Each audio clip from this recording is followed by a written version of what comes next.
बिस्मिल्लाहिर्रहमानिर्रहीम। अस्सलाम वालेकुम दोस्तों, उम्मीद करता हूँ आप खैरियत से होंगे। मैं मोहम्मद नासिर जोया आपके सामने एक नई वीडियो एक नए टॉपिक के साथ हाजिर खिदमत हूँ। दोस्तों, आज का जो हमारा टॉपिक है वो सीमेंट सेक्टर की एक कंपनी आज हमने चूज़ की है।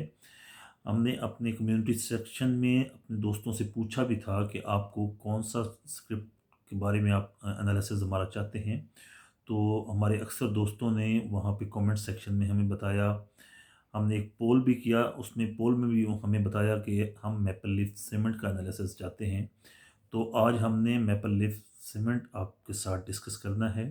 हम आपको मैपल लीफ सीमेंट की हिस्ट्री बताएंगे, हम आपको मैपल लीफ सीमेंट का मौजूदा सिनेरियो भी बताएंगे और आने वाले वक्त के बारे में क्या न्यूज़ चल रही हैं, आज हम आपके साथ वो न्यूज़ भी शेयर करेंगे। इससे पहले दोस्तों कि हम वीडियो की तरफ आगे बढ़ें, मैं अपने उन तमाम दोस्तों से जो मेरे चैनल पर नए हैं उनसे दरख्वास्त करूंगा कि मेरा यूट्यूब चैनल सब्सक्राइब कर लें और साथ लगे बेल नोटिफिकेशन को ज़रूर प्रेस कर लें ताकि हमारी हर आने वाली वीडियो आपको वक्त पर मिलती रहे। इसके साथ मैं अपने उन तमाम दोस्तों से जो मेरी वीडियो को देख रहे हैं उनसे दरख्वास्त करूंगा कि मेरी वीडियो को कंप्लीट देखें ताकि हम इसमें एनालिसिस कर रहे होते हैं किसी चीज़ का, साथ साथ में हम आपको जो वक्तन फ़वक्तन ख़बरें आती रहती हैं किसी भी स्टॉक के मुतालिक, वो न्यूज़ भी आपके साथ शेयर करता रहूँगा साथ साथ, तो आपको तमाम चीज़ें पता लग सकें। तो वीडियो को कंप्लीट देखिएगा। वीडियो को अगर दरमियान में छोड़ेंगे तो चीज़ें आपको सही तौर पर समझ नहीं आएंगी। दोस्तों, मैपल लीफ सीमेंट कंपनी जो है इसका क़याम 1960 में 13 अप्रैल 1960 में, उस वक्त जो कंपनीज ऑर्डिनेंस एक्ट था 1913 उसके तहत इसका क़याम अमल में आया। बाद में 1913 का जो एक्ट था उसको रिप्लेस कर दिया गया कंपनीज ऑर्डिनेंस एक्ट 1984 के तहत। कंपनी का जो प्रिंसिपल बिजनेस था वो प्रोडक्शन ऑफ सीमेंट और इसकी मार्केटिंग था, सीमेंट की प्रोडक्शन और सीमेंट को सेल करना। इस कंपनी की एक सब्सिडरी कंपनी है कोहिनूर टेक्सटाइल मिल, जो कि एक और लिस्टेड कंपनी है पाकिस्तान स्टॉक मार्केट में, कोहिनूर टेक्सटाइल मिल। अगर हम इसकी कंपनी का जो जब इस कंपनी की जो फेस वैल्यू है एक शेयर की वो 10 रुपये है। बेसिकली 10 रुपये इस कंपनी की एक फेस वैल्यू है। इस कंपनी के फ्री फ्लोट शेयर्स की तरफ अगर जाया जाए तो तकरीबन इसके 45% शेयर्स जो हैं वो जनरल पब्लिक के पास हैं, फ्री फ्लोट शेयर्स हैं। और बाकी जो 55% शेयर्स हैं वो इसकी मेन स्टेक होल्डर्स के पास हैं। रिसेंट पास्ट को हम ज़्यादा फोकस करेंगे। रिसेंट पास्ट में इसकी अगर एक दिन की रेंज देखी जाए तो ये 46.90 से 47.43 तक इसने फ्लक्चुएट किया है। तकरीबन इसकी जो है इस एक दिन में तो इसके ने 53 पैसे फ्लक्चुएट किया, लेकिन इसकी फ्लक्चुएशन 1 से 1.5 रुपया 2 रुपये तक होती है। नॉर्मली 1 रुपया 1.5 रुपया 2 रुपये के दरमियान ये अपने अप डाउन बनाता रहता है। जो डे ट्रेडर्स होते हैं, डे ट्रेडर्स के लिए एक अच्छा स्क्रिप्ट है क्योंकि इसमें वॉल्यूम भी अच्छा समझा जाता है, अक्सर अच्छा वॉल्यूम इसमें आता है। एक महीने की रेंज अगर देखी जाए पिछले एक मंथ की तो इस शेयर ने अपना एक महीने में 44.29 का लो बनाया और 48.23 का इसने हाई बनाया एक महीने के दरमियान 30 दिन के दरमियान। 6 माह की अगर रेंज इसकी देखी जाए तो इस शेयर ने अपना 35.36 रुपीज़ का इसने बनाया लो बनाया और 48.23 का इसने अपना हाई बनाया। आप अंदाज़ा कर सकते हैं कि 6 महीने में एक स्क्रिप्ट जो आपको एक मिसाल है कि आपने 1,000 शेयर अगर 35,000 सवा 35,000 रुपये के लिए थे तो इसने एक महीने के अंदर अंदर आपके 35,000 को 48,000 में कन्वर्ट किया। 12,000 रुपये अगर आपको 35,000 रुपये के पीछे मिलते हैं तो दुनिया में ऐसी शायद कोई कंपनी नहीं है, आउट ऑफ स्टॉक मार्केट ऐसी कोई कंपनी नहीं है जो आपको इतना बड़ा प्रॉफिट दे। अगर एक साल की इसकी जो फ्लक्चुएशन है उसको देखा जाए, अब आपको यहाँ पे पता चलेगा कि कितनी अच्छी इसकी परफॉर्मेंस है। आज से एक साल पहले ये शेयर 16 रुपये 40 पैसे पर ट्रेड हो रहा था। 16 रुपये 40 पैसे पर ट्रेड हो रहा था और इसने इस दौरान आज तक एक साल के अंदर इसने अपना 49.30 का हाई बनाया है। आप देखें, जिसने 16 रुपये लगाए थे उस टाइम, जिसने 16,000 रुपये लगाए थे, उसको 48,000 रुपये, 49,000 रुपये तक इसने उसका कैपिटल कर दिया। जिसका कैपिटल 16,000 रुपये था, उसका 49,000 रुपये कैपिटल हुआ। 2 टाइम इसने प्रॉफिट दिया। एक टाइम इन्वेस्टमेंट के ऊपर 2 टाइम प्रॉफिट। मेरा नहीं ख्याल आउट ऑफ स्टॉक मार्केट कोई कंपनी ऐसी होगी जो प्रॉफिट देगी। परफॉर्मेंस वाइज इसका देखा जाए तो एक मंथ में इसकी 4.24% ग्रोथ बनती है। 3 मंथ्स में देखा जाए तो 17.15% इसने गेन किया। 6 माह में अगर देखा जाए तो 24.87% इसकी ग्रोथ बनती है। और एक साल के दौरान अगर देखा जाए तो 80.11%, 80.11% इसकी ग्रोथ बनती है। फेस वैल्यू जैसे मैंने आपको बताया कि इस कंपनी के स्टॉक की फेस वैल्यू 10 रुपये है। 10 रुपये पर ये शेयर स्टॉक मार्केट में लिस्ट हुआ था। इसके अलावा इसकी अर्निंग पर शेयर्स पे जाया जाए, अर्निंग पर शेयर इसकी जो 2020-21 का जो फिजिकल ईयर है, क्योंकि इस कंपनी के जो रिज़ल्ट्स हैं, इसका साल ख़त्म जून में होता है, तो दिसंबर के जो इनके रिज़ल्ट्स आए थे, दिसंबर के रिज़ल्ट्स के मुताबिक इनकी जो 2 क्वार्टर पहले गुजरे हैं, उनमें इनकी अर्निंग पर शेयर 1 रुपया 41 पैसे है।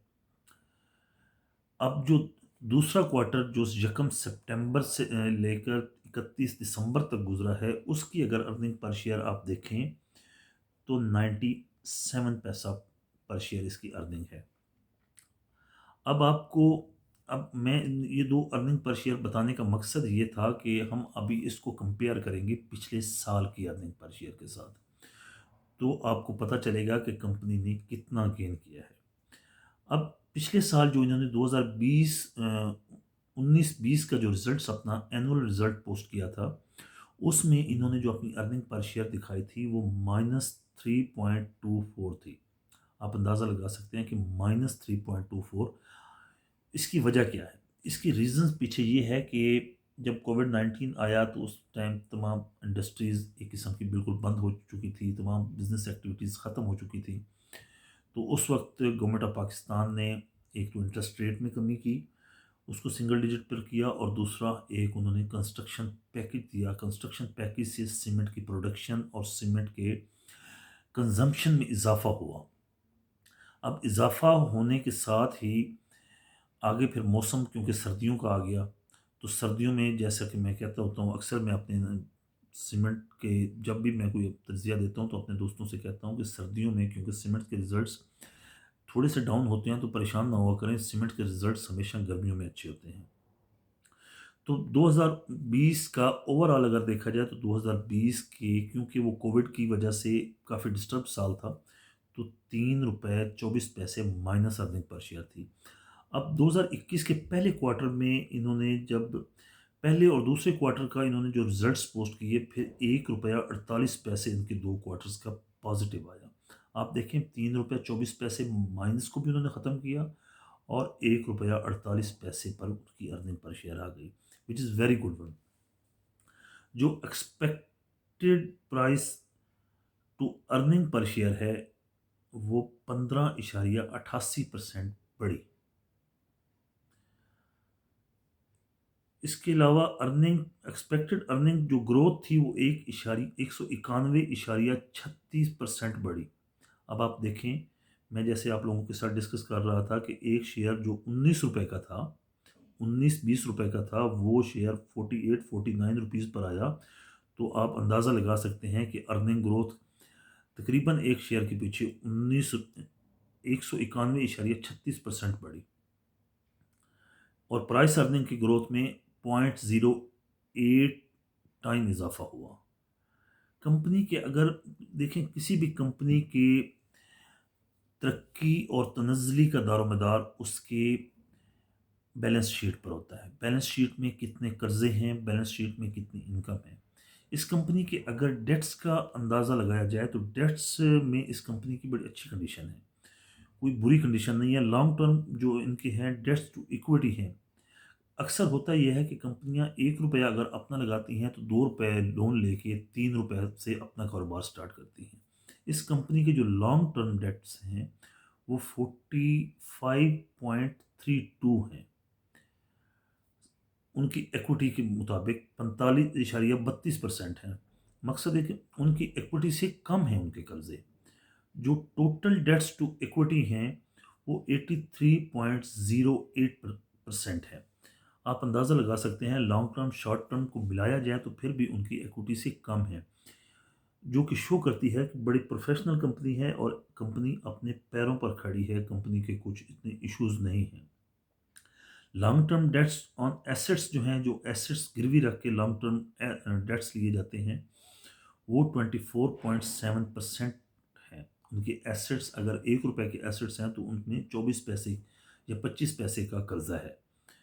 Total debts to assets according to first quarter of 2020-2021 इनके 45.38% है। अगेन बहुत अच्छा है, कोई इतना बुरा नहीं है। अब कंपनी की एंटरप्राइज वैल्यू अगर देखी जाए, कंपनी में क्या है, कंपनी की ताकत क्या है, इसकी वैल्यू क्या है, तो एंटरप्राइज वैल्यू टू सेल्स इनकी अगर देखी जाए 2004 में 2020 के चौथे क्वार्टर के मुताबिक तो 2.30% बढ़ी है। 2.30 आप कह सकते हैं 2.3 मरतबा बढ़ी है, डबल से भी ज़्यादा बढ़ी है। एक्सपेक्टेड वैल्यू टू सेल्स वो भी जो अब आगे एक्सपेक्ट की जा रही है वो भी डबल से ज़्यादा एक्सपेक्ट की जा रही है। Enterprise value up to first quarter जो है वो 67.26 बिलियन रुपीस का है। कंपनी की जो टोटल एंटरप्राइज वैल्यू है, जो आप शेयर की price multiplied by total number of shares is equal to enterprise value of the company. Market capitalisation जैसे मैंने आपको बताया कि 51.68 बिलियन रुपीस है। अब एंटरप्राइज वैल्यू टू एप्टिडा, एप्टिडा ये है तकरीबन 26 मरतबा जो है इनकी बड़ी है।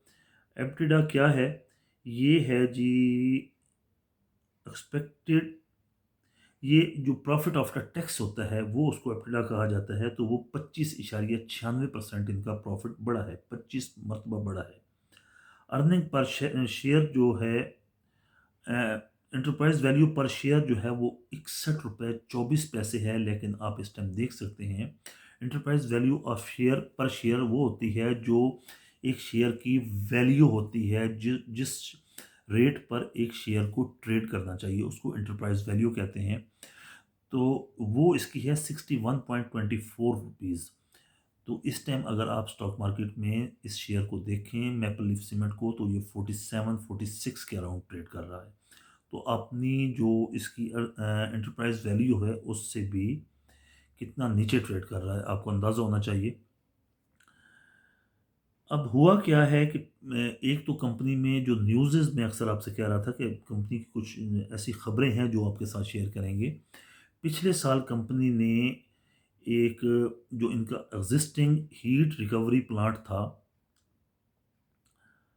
उसको एक्सपेंड किया, उसको एक्सपेंशन दी है और वो 25 मेगावाट तक उसको बढ़ाया है।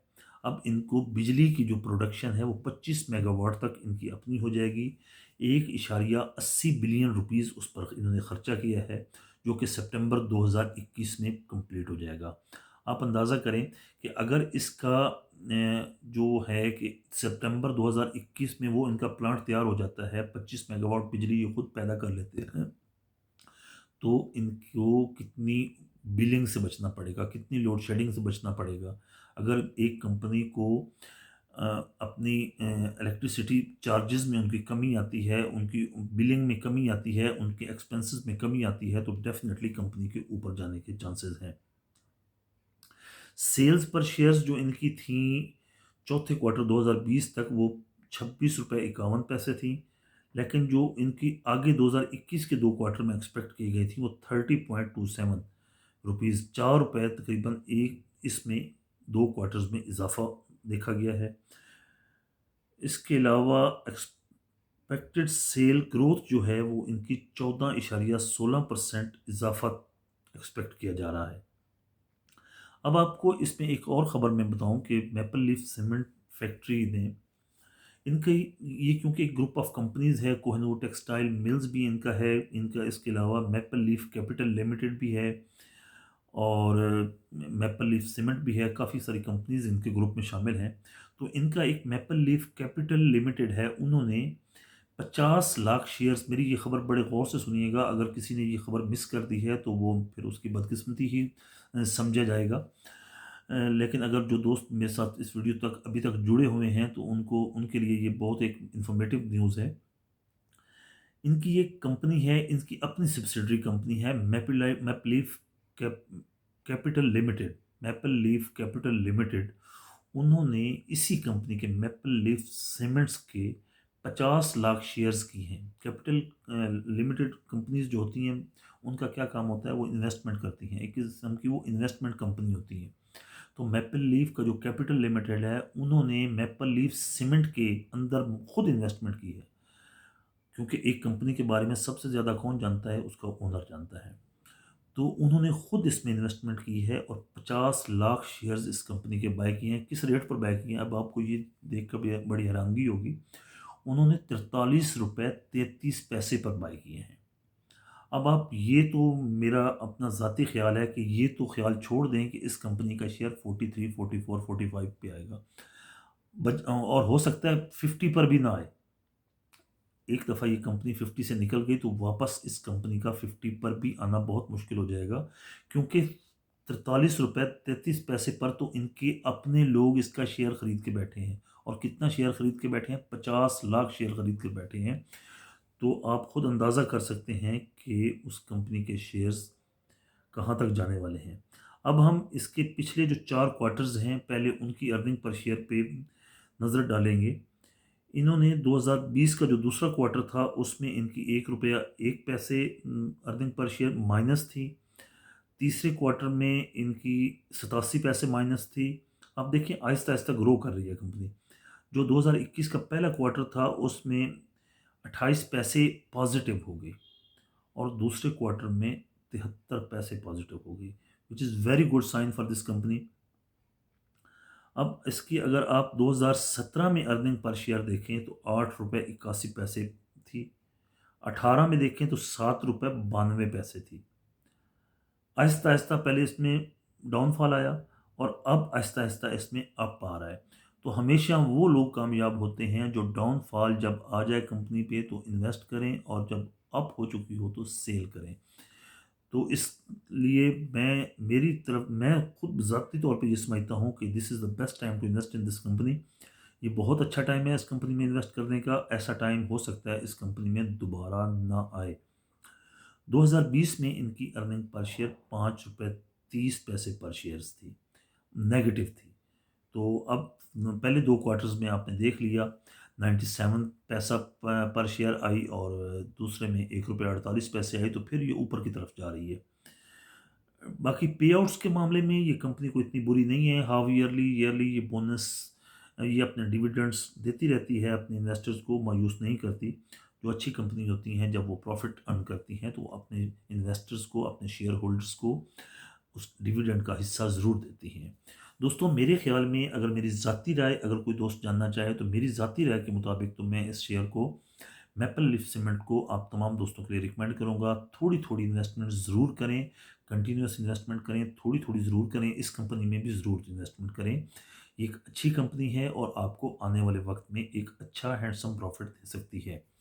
फर्दर अगर आप सब्जेक्ट टू रिस्क आप इन्वेस्टमेंट करें, इसमें मेरी 100% बात ठीक नहीं भी हो सकती, ये मेरी बात गलत भी हो सकती है आने वाले वक्त, क्योंकि आने वाले वक्त में स्पेकुलेशन करना, मैं स्पेकुलेट नहीं कर सकता, ना मैं करना चाहता हूँ किसी चीज़ को। लेकिन आपको सिर्फ अपने तजर्बे की बुनियाद पर बता रहा हूँ कि मुझे लग रहा है कि ये कंपनी आने वाले वक्त में अच्छा रिटर्न देगी और इसका शेयर अच्छे प्राइस पर ट्रेड होता हुआ दिखाई देगा। मुझे लगता है कि जिस लेवल पे अब मौजूद है शेयर, अगर पाकिस्तान में पॉलिटिकल सिचुएशन भी स्टेबल रही और अच्छे हालात चलते रहे तो इस कंपनी का शेयर बहुत ऊपर दिखाई देगा कुछ अरसे में। दोस्तों उम्मीद करता हूँ, बाकी आपने जो है बाइंग सेलिंग अपनी रिस्क पर करनी है। ये कोई दोस्त बाद में गिला ना करे कि आपने हमें रिकमेंड किया था तो अब हमारा लॉस हो गया। दोस्तों उम्मीद करता हूँ मेरी ये जो वीडियो है, छोटी सी काविश है, आपको अच्छी लगी होगी। वीडियो लंबी इस वजह से हो जाती है क्योंकि कंपनी को एक मैं माज़ी से डिस्कस करना शुरू करता हूँ ताकि उसका माज़ी देख के अंदाज़ा लगाया जा सके कि उसका फ्यूचर कैसा होगा। ऐसे ही मैं अगर आपको आते ही इसकी अच्छी चीज़ें बता के तो अल्लाह हाफ़िज़ कर दूँ तो खुदा ना ख़ास्ता अगर कंपनी बैठ जाती है तो आप कहेंगे कि आपने हमें उसका माज़ी नहीं बताया था। जब तक पता ना हो, आने वाले वक़्त के बारे में क्या सराई करना मुश्किल हो जाता है। दोस्तों उम्मीद करता हूँ वीडियो अच्छी लगी होगी। वीडियो अच्छी लगी हो तो उसको लाइक कीजिएगा, शेयर कीजिएगा अपने फ्रेंड्स और दोस्तों के साथ और कोलीग्स के साथ। इंशाल्लाह मिलते हैं अगली वीडियो में। जब तक के लिए अल्लाह हाफ़िज़।